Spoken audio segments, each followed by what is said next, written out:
exciting news. If you haven't seen, we've got training gloves and we've got the match day gloves available to pre-order. We're going to put a link in the description. I'll take you to the Voss store. You need to try them. Like we keep saying, they haven't been just designed to help you improve, but they've been designed to hopefully save you money. They should last. The anti-grip palms, really durable. So with the training gloves, they're not only there to improve you technically, but to improve you mentally and hopefully reduce chance of injury through like strengthening the muscles in the hand, strengthening the muscle in the forearms. I'm going to do a link below in the description, and then if you use U10, you'll get a 10% discount. That's YOU10. That'll get you a 10% discount code as a thank you to our loyal followers of YouTube.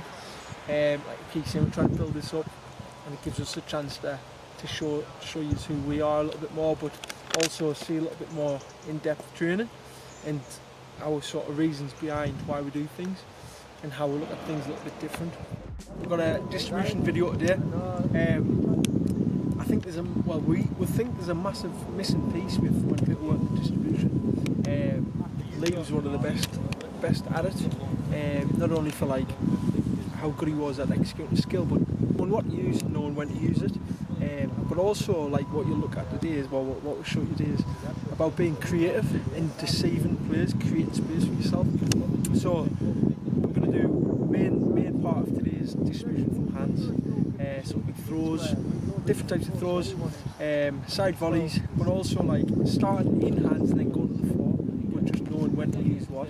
So again, when we talk about missing piece, a lot of goalkeepers work in distribution, but they don't work on it with pressure and in confined spaces, and about trying to create space for yourself. So today, like I say, we'll work on having a man on the goalkeeper, and then how do we create space, how do we know what technique to use depending on pressure and depending on distance. Yeah.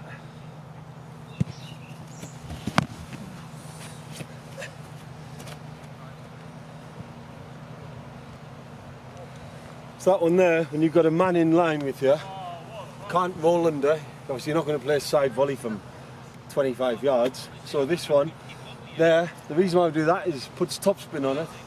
You want to play it in front of the man, and then it should just roll into his path. So it's just like a roll, but overhead. You see a lot of people do this one, but I think you can get a lot more topspin on that.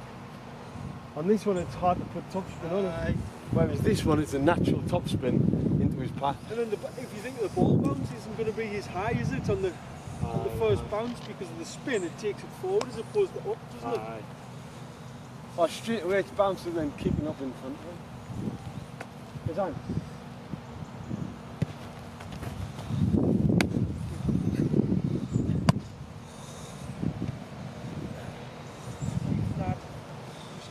Side volleying with some pressure around you, isn't it?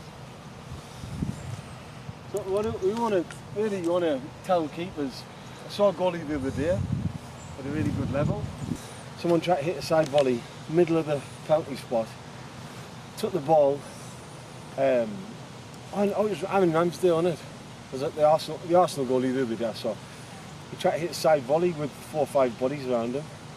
Took it. And then hit it into the floor and near attack. Unfortunately got a free kick. But really the idea should be to catch and get away from the play. You should never play side volley in this position like Mark come with this. Bam there, you should never be trying to hit a side volley because it takes us a little flick.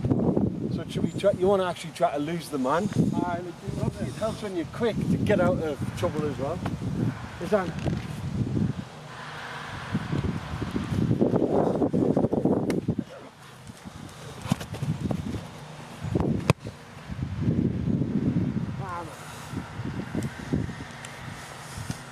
A little one there of pretending you're going, let him go, step back. That might create that little bit of space. Remember, there's only so much as a attacker.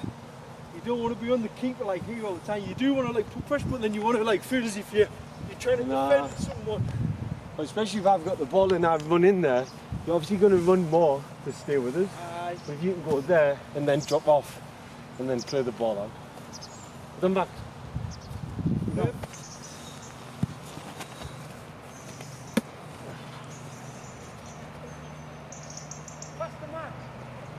He's making these throws look shite.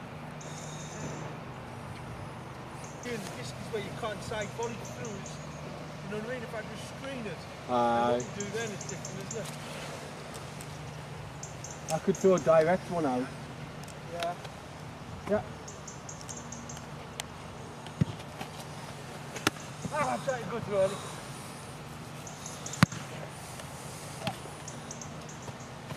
Max, I'd drop some of these on. Yeah.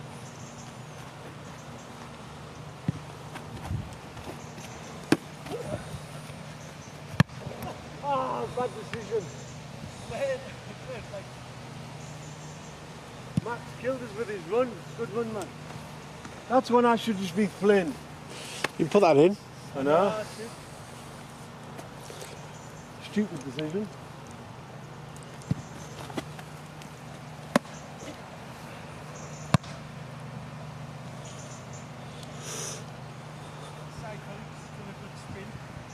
That was a good one because you went there. Wider. And then I can.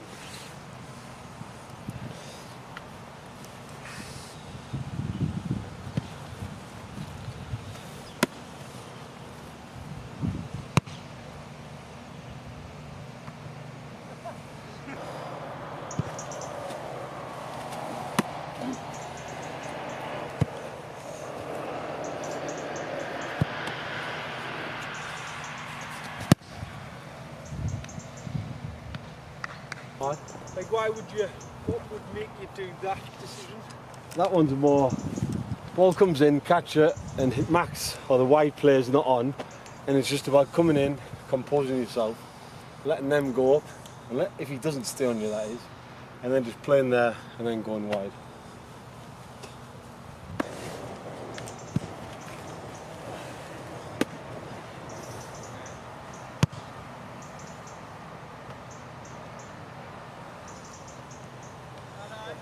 Sorry Max, that was world class.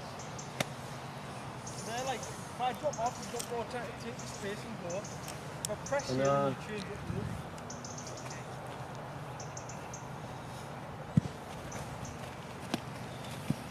you look.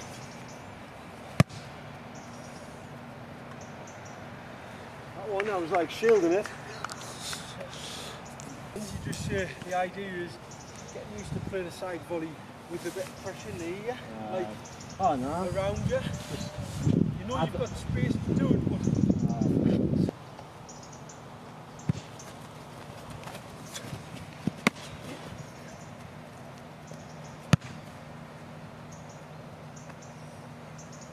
Side volley's 1 point today. Aye. what are your throws now? Kind of gripping with it.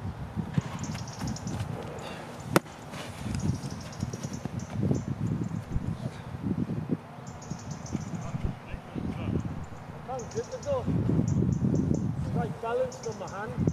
Being creative, like people aren't given a chance to be creative in training, but like massive part of being a good goalkeeper and like a skillful one is being creative. So we didn't say about like trying to trick us or anything like that, but to create the space, all it takes is one movement of sending me the wrong way, and then it gives you more space. In my when I trained, all it was catch the cross and then ping it backwards. Come up wasn't even the other side. Never mind catch, go that side with pressure and having to work out whether it's got to be a throw over, a throw, like a underarm throw, side volley, put the ball on the deck. But I expected to go into games being perfect.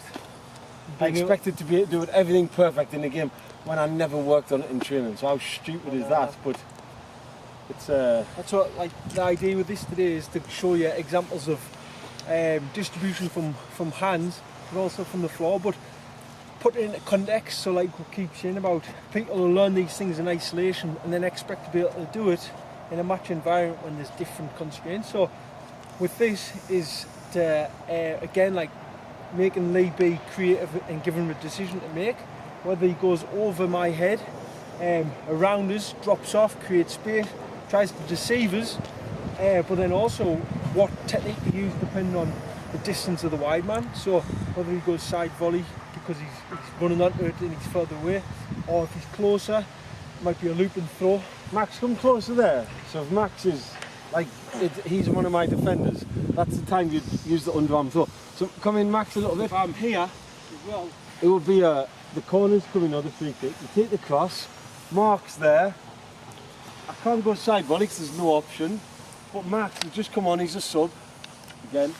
Now Max is up, and I get the ball, throwing it, there's going to be, when the ball comes from here, usually there's going to be loads of space in here. Max might even be starting on this line, Max, here, the white line. Because you've just trying to defend it. So then, as soon as you see me go to catch the cross, I might shout for it, then you're on your way there. So then you start going now, like as if you're running, and then I'm there, and then it's just in here, and all of a sudden Max can carry it 60 yards and maybe put a ball in the box. so like you could see like a loop and throw might, just because of like where Max starts, might be a fullback. So it's almost like fullback is like a short distance throw, isn't it? A winger, a You wouldn't do it if Max was like on the touchline now. I wouldn't do an underarm throw where it's bouncing up at him. I'm not going to do an underarm throw to the halfway line to the striker. It's only when the play's short and you can just play it in front of him. And it's... Do you want to do it? Aaron, put one in now. Max, stay around there, and then when Lee takes. So this is Max's defender. Yes, Max. Yes. I'm an attacker, and I'll like chase you a little bit up there. Oh! That should take it in front of him. Because that, like, I say this as well, like, as an attacker, Can't you see that was bad judgment from the cross there? Should never be getting caught there. But Mark. as an attacker, like you get caught in two minds whether to try and block the keeper a little bit or go with the fullback, so you end up being in like a nothing position, don't you? So you like and then you feel like you've got to go. So You need the high one there because it might just be marked there, but it might be from a cross.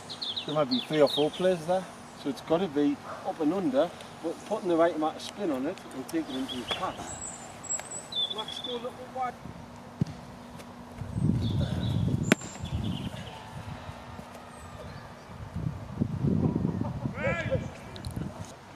And that's it, that's a wrap.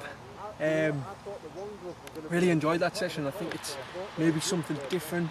Like I said at the start, it's a real missing link between like training to match, like the transfer, because it's about putting distribution into context, knowing what to use, knowing when to use it, and that's influenced by like space, time you have, pressure that's on you. So as you saw there, like Lee given so many different examples, problem solving. So with that, there's nothing like preset. Well, when you do this type of training, don't have anything preset, so just be the obstruction for your goalkeeper and let them work out what they have to do. Change the distance of the wide man, so where he starts, that'll influence what you do. And again, like keep saying, but I really think that's a missing piece, putting things in context. And finally, we'll put the link in the description for the store, so you can head over there, use your 10% off code, and hopefully you really enjoyed today's session. Thank you for watching, and see you hopefully next week.